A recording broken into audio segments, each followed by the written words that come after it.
Akala ko, ang role lang talaga ng pagiging husband is mag-provide.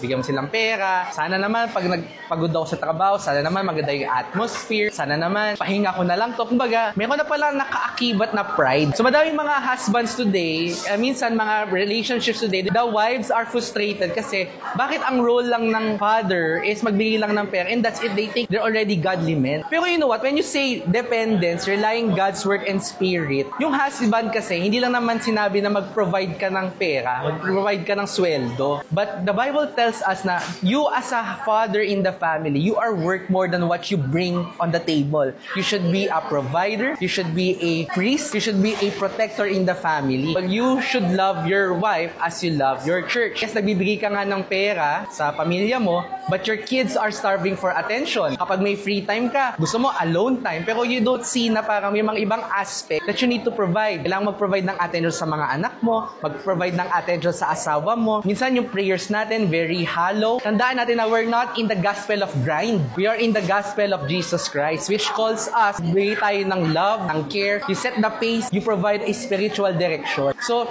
madaming definition ngayon ng mga role na ginagawa natin today, but it's very important na we discern it by reading the Word, dedicating yourselves, and dependence on His Word.